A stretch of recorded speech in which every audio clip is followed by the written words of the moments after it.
Hi, ஒரே நிமிஷம், யாரும் தள்ளிடாதீங்க, கேளுங்க ப்ளீஸ்.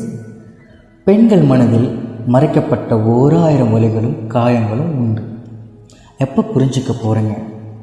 பெற்றவங்களும் சரி, கூட பிறந்தவங்களும் சரி, லவ் பண்ணுற பையனும் சரி, ஏன் கடைசியில் கல்யாணம் பண்ண கணவனும் சரி, எப்போ புரிஞ்சிக்க போகிறீங்க? ஒரு பொண்ணை குறை சொல்கிறதையே வேலையாக வச்சுக்கிட்டு இருக்கிற ஒரு சிலர் ஏன் உங்கள் வீட்டு பொம்பளை பிள்ளைங்கள குறை சொல்ல மாட்டீங்க? உங்கள் வீட்டு பொம்பளை பிள்ளைங்கள பத்திரப்படுத்த தெரிஞ்ச உங்களுக்கு அடுத்த பிள்ளைங்களை குறை சொல்லும்போது அது தப்புன்னு ஏன் புரிய மாட்டேங்குது? திருத்திக்கோங்க. பெண் பிள்ளைகள் மனசுக்குள்ள எவ்வளோ வழிகளை மறைச்சி வாழ்ந்துக்கிட்டு இருக்காங்க தெரியுமா? தினம் தினம் எவ்வளோ பிரச்சனையை பார்த்து கடந்து போகிறாங்க தெரியுமா? அவங்கள புரிஞ்சிக்கலாலும் பரவாயில்லைங்க, அவங்களுக்கு ஒரு உணர்வுகளுக்கு மதிப்பு மரியாதை கொடுங்க தயவு செஞ்சு.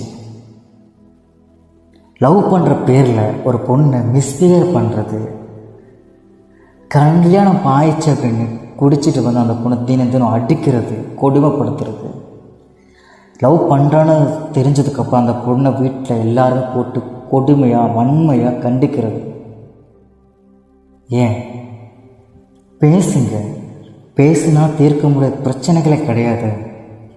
ஒரு பொண்ணு மனசில் என்ன இருக்குன்னு உட்காந்து பேசுங்க, ஃப்ரெண்ட்லியாக பேசுங்க.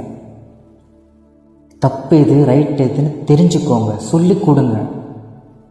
அதை விட்டுட்டு அந்த பொண்ணை டார்ச்சர் பண்ணி மென்டலி ப்ரெஷர் பண்ணி அடித்து உதச்சி காயப்படுத்தி துன்புறுத்தி அந்த பொண்ணை நரக்கத்துக்கு நீங்களே தள்ளிடுங்க.